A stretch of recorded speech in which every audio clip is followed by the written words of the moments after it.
We have the best water. Happy Friday, my Friday friends. What a great show we have tonight. But I say that every night, don't I? Even when it sucks. It's a coping trick that I picked up from the hosts at Fox and Friends. They don't watch. What do they know? So here's a fun survey, and by fun, I mean agrees with me, who is never wrong. A new poll conducted by Politico, which is Spanish for vomit, shows that most Hispanics actually liked the transporting of illegal aliens to left-wing sanctuary cities.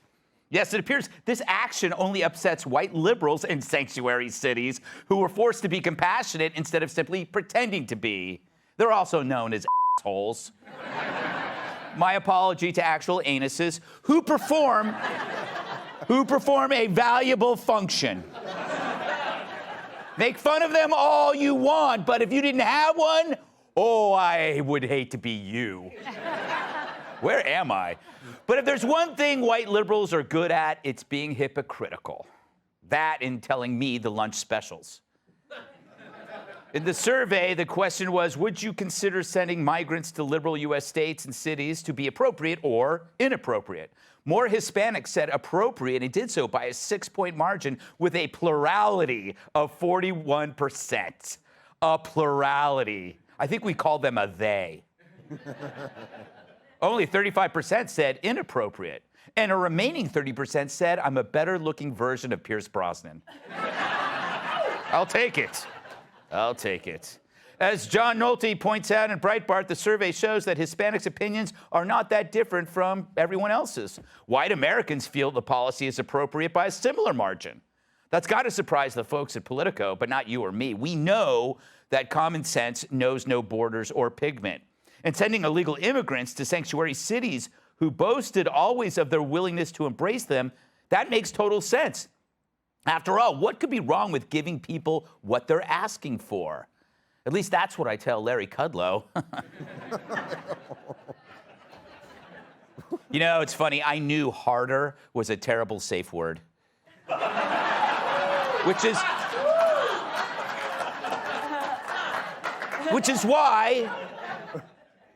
is why it's so weird to see these left-wing cities work with lightning speed to deport these migrants. If they only use that same speed to give Antifa, BLM, and outsiders the boot during those riots.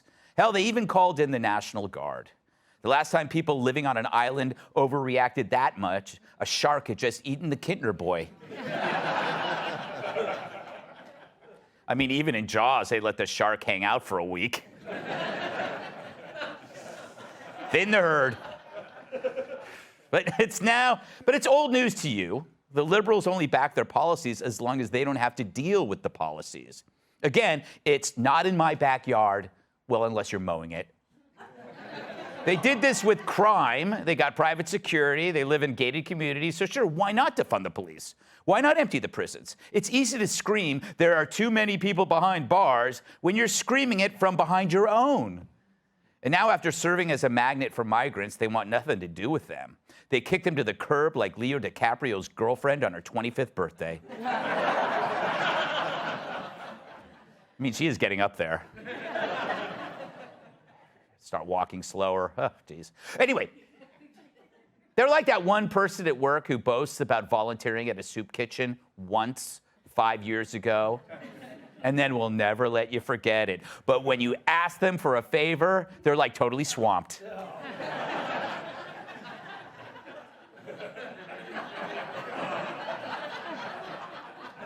But back to the poll. It tells you something we've also said for years. The migrants from down south are more like you than they are like the left. Seriously. Who do you have more in common with? The Hispanic guy who comes out to fix your cable or Seth Meyers? The woman who cleans your hotel room or Sonny Hostin? Or should I say hostile? Yeah. The guy who delivers your pizza or Brian Stelter? Okay, they are now the same guy, but you get it. Never over. Love you, Brian. I'm here for you. And it's not because they actually want to be in America, but that's part of it. I think it's time to hear from someone stupid. That's what's so interesting to me, that there are so many Latinos that vote Republican because they vote against their own self-interest. If you really are interested in these types of issues, then you're a Democrat. Oh, you are so smart, Sonny. You know so much more than them. What an arrogant bigot. I hate to tell you, Sonny, you could not define their self-interest if you were spotted the self and the interest. What issues are you interested anyway that they could possibly care about? You know, I don't think I've ever met a woke Mexican or a woke Venezuelan or a woke Cuban. Many of them have experienced the consequences of leftism, of wokeism. And like a sanitation truck on a 90-degree day, they could smell that garbage a mile away. Unlike our college kids, you won't see Carlos Jr. wearing a Che Guevara t-shirt because his parents would have beat his ass like a conga drum. I doubt any Central American is going to let a trans activist tell them what's a Nino and what's a Nina. I doubt any Guatemalan is going to embrace gender affirmation surgery for their kids. I doubt any immigrant thinks you can replace fossil fuels with windmills and Greta Thunberg's tears. But that's the left, Sonny. So no wonder Hispanics are running from you like you're COVID with a cold sore. However, here's one person who gets it. Immigration has truly never been a top issue for Latinos. And I think that's the myth. The myth is if you talk about migrants, if you show these stories, that Latinos will vote for you. That's not true. Latinos care about the economy. They care about crime. They care about jobs. They care about education. That's it. Latinos, they're sending a message. They're drifting away. They're walking away from the Democratic Party. Now, this shift shouldn't be the reason why you should embrace immigration. You should embrace it because immigrants are us. And not in that old-fashioned way, in that we believe in much of the same things. That content is in the character, and character is found in hard work. And that there should be no line cutting when you're coming in. We love process. They love process. Talk to any immigrant who filled out the forms, waited in lines, and waited years. Today, they sound like Reagan Republicans, minus the khakis. But Dems don't even see them. They just see votes. And like Biden after he runs out of Metamucil, they really couldn't give a That's a setup. You can see that one coming. All right. Kind of good. That always gets the applause. So to our friends who value family, respect, and hard work, welcome and buenos dias. They might not want you in Martha's Vineyard, but we have a place in America somewhere for you. Let's welcome tonight's guest. She gave D.C. a case of PTSD. Yeah. Co-host of Outnumbered and former White House Press Secretary Kayleigh McEnany. He's had more high-profile guests than Jeffrey Epstein's Island. The Rubin Report host, Dave Rubin. Like a highway in the winter, she's got two cold shoulders and will likely wreck your car. Yeah. Fox News contributor, Kat Timm. He's so large, people assume his pronouns are fee, fi, fo, and fo.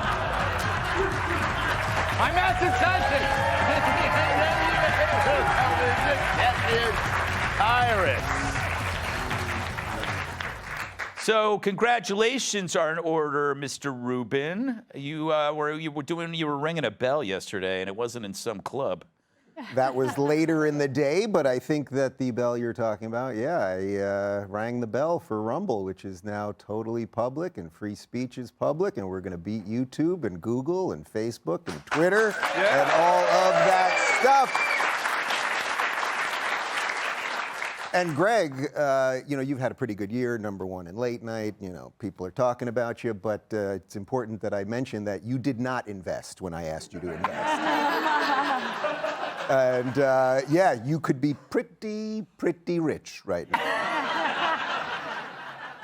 But I also wouldn't have a job because I wouldn't be allowed to invest in another media company. You wouldn't need a job. But anyway, this is a great little gig you got here, and you know, good. It's keep it up. I don't even know if I want to talk to you anymore. Were you surprised by the poll? No, of course not. It's time for the Latinos to leave the Democrats. It's time for the gays to leave the Democrats. It's time for everyone to leave the Democrats, period. There is nothing there. There's nothing left. There's nothing left. The Democrats have one shot, and that is to bring JFK back from the dead. That would pretty much be it. And until they do that, you're either in a crazy party, or I would call it the DeSanity party, because it has a little something to do with DeSantis, and that's what's going on with the Republicans right now. There you go. All right. A reanimated JFK. Yeah. Yeah. And in this case, Stacey will be happy because he doesn't need a heartbeat. That joke almost makes no sense, but it was relevant. I wouldn't say almost. I'd say none at all. Yes, it made no sense at all. Can I just reiterate real quick before you jump how rich you would be if you would have taken that thing? Like, Yeah, you wouldn't have to make sense. I'll tell you the number later, but you could have colored your hair. I mean, the whole thing, Does man. Does the number begin with a B? You'd be doing all right. All right. I'm just going to ignore you for the rest of the show. Kaylee, how far are you along now? 7 months. Wow. So Yeah, So I'll give you a little extra time because you'll be commenting for 2. yes, heart beating for 2, DNAing for 2. Yeah, exactly.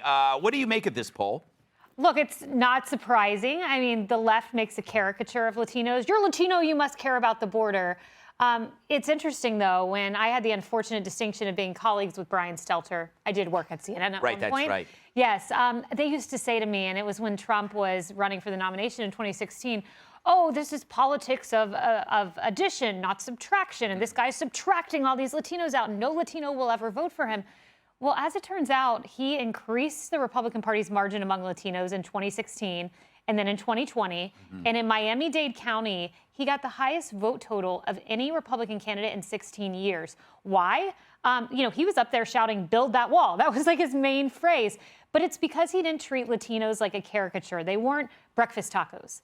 They weren't, as one Texas blogger hired by a Democratic congressman said, Myra Flores, he called her Miss Frijoles, Miss Beans. Like, when Democrats have a chance, they immediately go to this racist place where they characterize marginalized Latinos, and they're noticing that, and they say, hey, the Republican Party makes more sense. Build that wall. Makes sense to me. Worked under the last guy. Well, Tyrus, it's the only wokeness that you see happens to people who are born here. Do you sense that? Like, well, no, you have to be born and spoiled. There is a caveat. Yeah.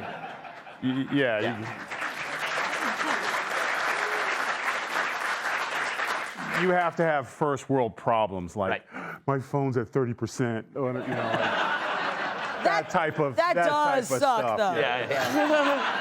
I get pretty upset. I hate when that little red thing comes on. Oh, I never let it get to that point. the You're low dangerous. battery. And it tells it's almost you can actually feel it physically in your Yeah, body. no. Fee, fi, fo, fum, shut up, all right?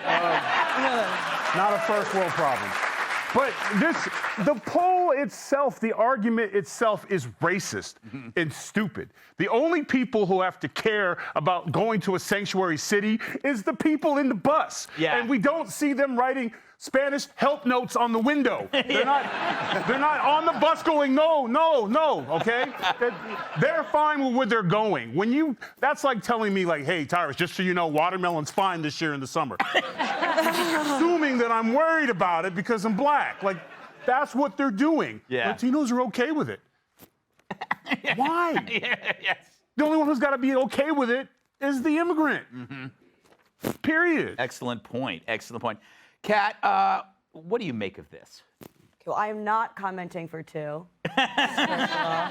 Three-quarters. I think, just 1 right here. Nothing in my womb. So I think what Sonny said was extremely insulting, actually, because your self-interest, the best person who knows what that is yourself. And you might have different values than she does. But what she's saying when she says that is, I know better than you do. And that is the most disrespectful thing you can say to another person, that they're too stupid to know what's good for them. I've never met you, but I'm so smart and you're so dumb that I know what's good for you. And that's somehow this compassionate take.